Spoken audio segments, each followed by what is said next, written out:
You're watching Drakewing Gaming. Enjoy the video. Hey guys, Nary here from Drakewing Gaming. Some of you know me on Twitter, the Gaming Dragon. Today I'm coming back at you with the Let's Play episode of Adastra. So, it's late at night. I'm going to try and keep my voice down a bit. Other people are trying to sleep. So guys, let's go ahead and just jump right back in, shall we? Please sit back and enjoy for the next 18 minutes. We'll entertain you. Let's jump right in. Alarm 10, you are up, and let's go. Okay. And judging by the only human I know, your people are so full of surprises. But we can figure it out later. I just want to hold you right now. Okay. And Kyllian? Yeah? Please try to avoid mentioning that I lost consciousness when I saw you. Of course. So we sit there for a while longer while Amicus just sort of cuddles with me. After about an hour, we finally decide to move to the shower, considering the state we're both in. We shower together, taking turns scrubbing each other. The hot water really brings life back into my limbs. Those worrying tingles have faded to the point where I'm barely noticing them now. Amicus gently rubs at my crusted skin, and we're both surprised to see it come away, exposing new, unblemished skin underneath. Oh wow, I gotta block that. Beanie. Incredible! I never knew humans healed at such a rate. Yeah. I don't know if that's really the case, and my mind continues to wander back to those vague, hard-to-remember dreams I was having. Meanwhile, Amicus leans back against the wall as I rub soap into his front, smiling gently as I lather up his scent. I can tell he's still fairly drunk, but that doesn't stop his from becoming fully right between us, which I just pretend to not notice. His eyes widen as if he suddenly realizes something. Wait, did anyone else notice you? I pause, both my hands cupping his sizable pecs. Yeah, actually, Alex was in the garden and I talked to him. Just Alex? Yeah. Amicus seems to relax a bit. What did he say? He seemed really surprised. Unsurprising. But he was acting a little weird. Amicus shrugs. He keeps things to himself for the most part. I'd be worried if you ran into Cato or Cassius especially. I need to think of a way to explain this to them. This simian guise is becoming harder to keep up. I'm about to mention more about Alex. I'm about to mention more about Alex's demeanor, but that's when Amicus just starts hugging me again. That thing hot and firm, crushing between us as he does. I don't care though, and Amicus doesn't seem to either. I don't understand any of this right now, but as long as it's real, I don't care. It feels so good like this. His wet fur slicked down tightly to his thick body, which presses against me perfectly. Amicus finally shuts off the water, and we're blasted with hot air. I'm dried in less than a minute, and I stumble out to try and fix my poofy hair in the mirror while Amicus stands in the shower stall for a little while longer. After another few minutes, I watch him step out and come up behind me to nuzzle my ears, embracing me once again. He really can't keep his paws off me, but I completely understand why. He starts nudging me out into the bedroom before turning me around to face him, lowering his face to mine, and I finally realize where this is going. It feels so sudden, especially after everything that's happened. Okay. I think we could use more time to adjust, but I kiss back anyway. We've kissed a few times before, but only with our lips. Now his tongue presses against my mouth, and I only hesitate for a moment before letting it in, his thinner, longer tongue caressing mine with surprising nimble strength. I thought it would be kind of hard to make out with the way his muzzle is shaped, but Amicus makes it happen, his lips clamping around my mouth as he kisses deeper. I'm amazed at how bold he's being, and I wonder if maybe it's because he's still pretty inebriated. He cradles my head gently, walking me backwards slowly, his thing poking against my groin and his thighs occasionally until I come against the bed. Gently, he lowers me down to rest on my back, both paws coming to press on either side of my shoulders while he looms over me, grinning before he pauses. Is this okay? I think. I mean, are you okay? We can wait till tomorrow when you're less, drunk. He grins again. Pause it for a second.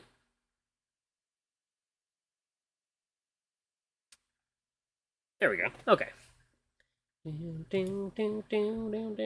guess this is gonna be the episode, I've been wanting to do this for so long, to show you how much I love you. Amicus leans down, nuzzling my neck. I thought I'd missed that chance. I can't tell you how dark these past 3 days have been for me. I ran out of tears yesterday. Amicus looks away for a moment. I'm not going to miss that chance now. I reach up and hold his head steady again before I lean up to kiss him. This may be alcohol-fueled, it may be sudden, but after everything that's happened, after what Amicus has been through, I want us to be able to do this before anything else happens. He huffs loudly through his nose, the burst of hot air tickling my face as he falls to the bed, rolling to the side to pull me up on top of him.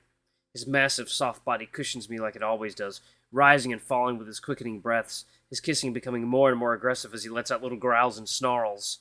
All the reservations I had about having sex with an alien will fall away at that moment.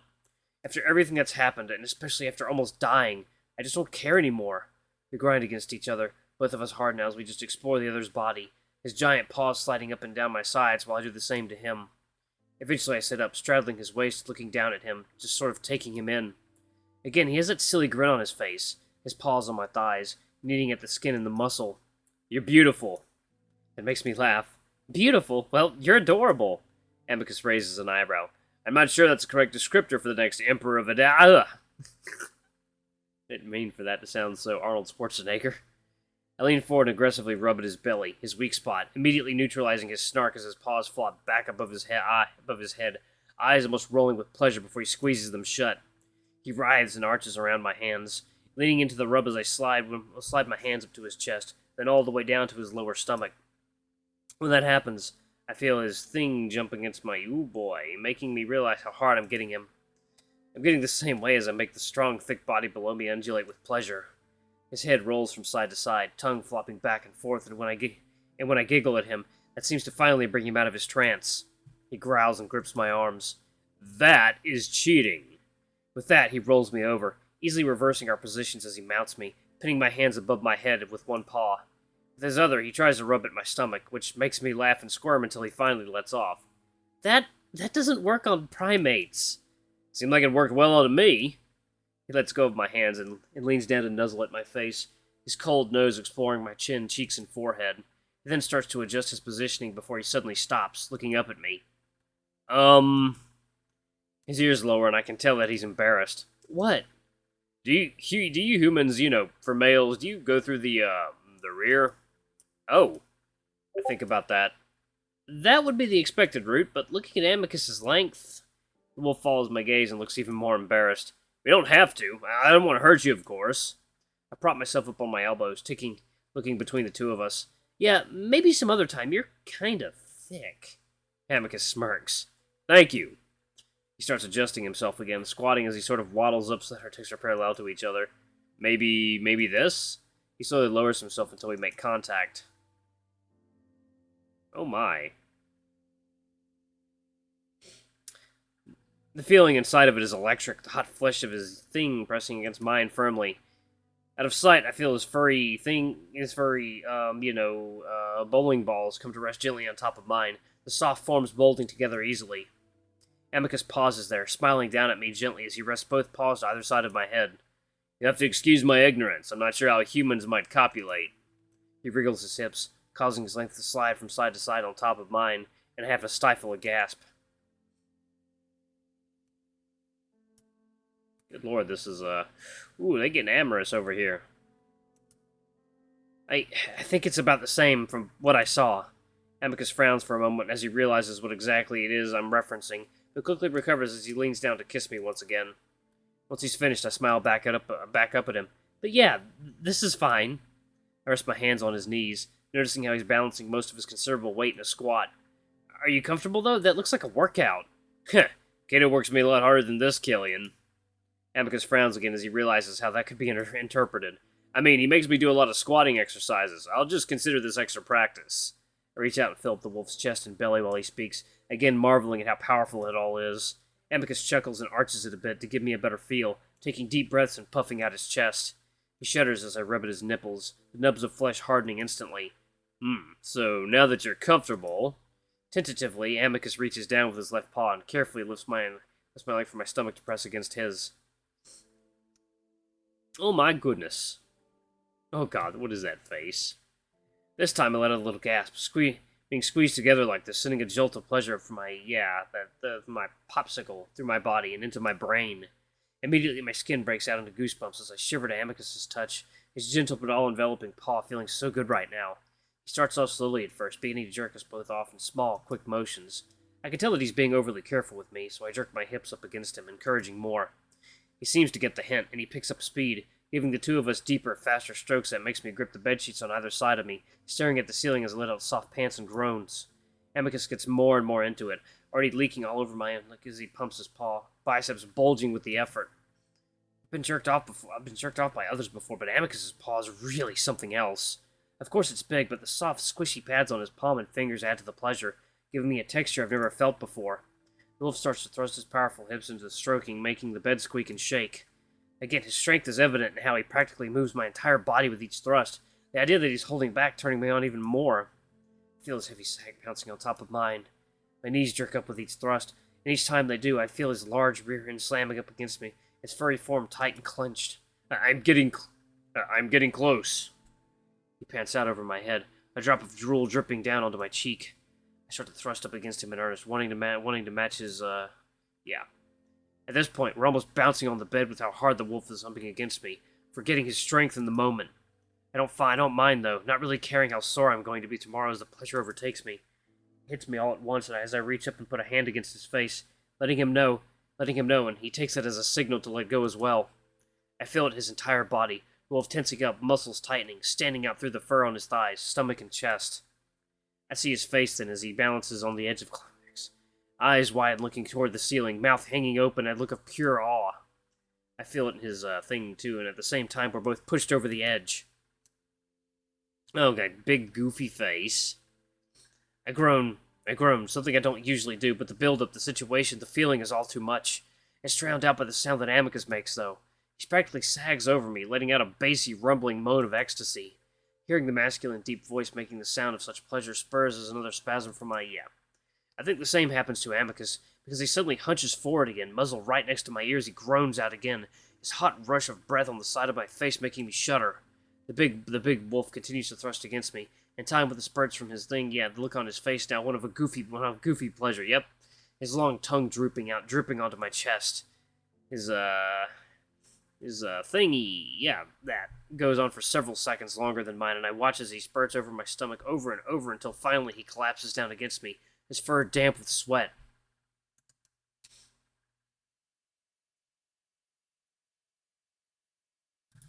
Yeah, good lord, I'm gonna have to, Most of this episode has been naughty, good lord. I wrap my arms around him as he heaves for breath, feeling his body expand and contract against mine. He nuzzles against my head, his stomach flattening against mine, against the mess that we've made. We're going to have to take another shower. Even though I'm a bit out of breath, I'm kind of amused at how much Amicus is gasping, sounding like he just ran a marathon. He really put everything into that. You. I hold his head against mine, turning to kiss him on the cheek. Me? You are incredible. Thanks, you're really something too.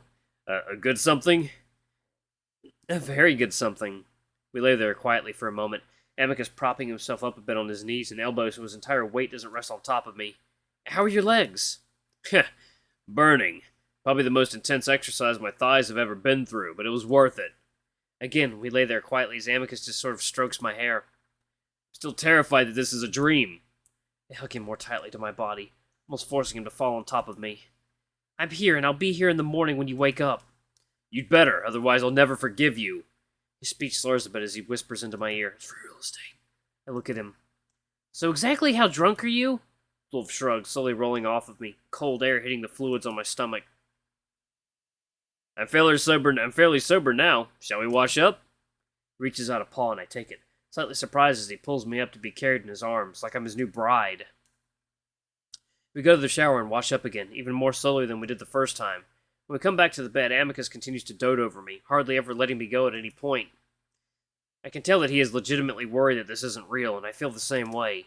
After everything that's happened, this doesn't seem possible. Eventually, I lay in the bed next to him, and he spoons me tightly against his body. He's extremely warm, but with no blankets and the cold air drifting down on top of us, it's perfect. Pretty soon I'm drifting off to sleep, listening to the wolf's soft snores in my ear. Thankfully, I don't dream. Oh god, get up! I jump at the same time I feel Amicus jolt against me, with a struggle to sit up while pulling the covers up around us. Out of the bed! Oh god. The jarring appearance of Cato has me staring at him in surprise, unsure of what to do. Amicus immediately moves, though, pulling me off the bed with him, standing slightly in front of me as he hands me the blanket to cover myself up. We both stare at Cato, the old wolf actually shaking with fury. Make yourself decent, Amicus. Amicus hurriedly snatches up underwear from the dresser, giving me one of my own as well. As I'm struggling to tie mine on, I notice Cassius standing in the doorway, something shiny and flashing with the lights in his paw. He doesn't have the usual sour look on his face, though. Instead, he almost looks scared.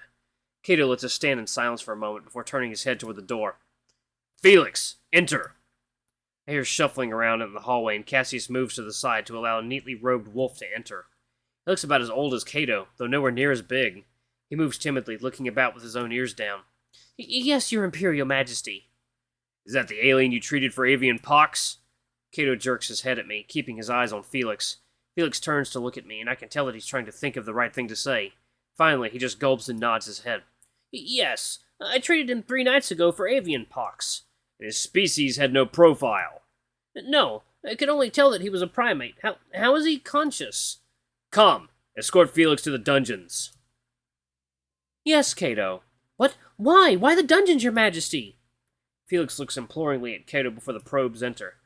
Proceed to the hall or risk being shot, Felix. Please, what is happening? Even while he speaks, Cato backs away out of the room. Cato completely ignoring him. We all listen to the doctor's stumbling steps out in the echoing hall, the wolf making an attempt to ask Cassius what's happening before things fall silent again. Cassius, come in and close the door. Cassius, looking even more scared now, steps inside and allows the door to close. Cato stares at the two of us. At this point, Amicus has one paw on my arm, keeping me firmly halfway behind his back. I'm still able to look around his shoulder at the furious-acting Emperor. Slowly, I'm starting to realize what might be happening right now, and Cato's next words confirm it. Amicus, did you make first contact? Amicus is silent for a beat, but responds in a strong, confident voice. No, of course not. What in the world are you talking about, Cato?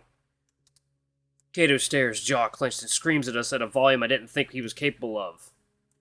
Do not play games with me, Amicus. To his credit, Amicus only jumps a little bit, but his grip is still firmly on my arm.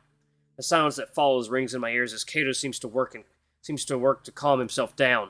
When he speaks again, his voice is barely above a whisper. He is unprofiled. All children, abandoned or not, are profiled. He is not a simian, so what is he? Amicus is frozen, and I feel my stomach drop, like I'm going to piss myself. I see Cato working his jaw. And is it true he's your lover? Lover? How do you know anything about that? Amicus doesn't answer this time, and that seems to be enough for Cato. Fine, do not answer. We will take the correct precautions. Calm! Yes, Cato. Terminate Kyllian. No! Amicus simultaneously throws himself in front of me while reaching back and hugging me to him with both paws, backing me against the wall. Drones begin to enter the room, but Cato barks out another order. Pause last directive.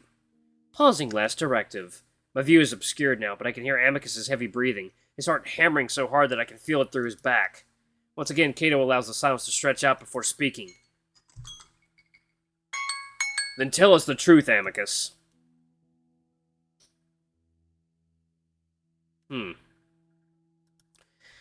Oh boy. Oh man, that took a turn. Good lord. I guess he's throwing the other one in the dungeon to kind of, the doctor in the dungeon to kind of quarantine him until they find out what they're dealing with. That's the only reason I could think of. Alright guys, I'm going to go ahead and pause it right here. I've got a lot of editing to do for this episode. Thank you all so much for watching. Don't forget to like, comment, subscribe, ring that notification bell. Leave a super thanks or a tip if you can. It always helps. Until the next video, I love you all. I'll see you next time. Bye-bye!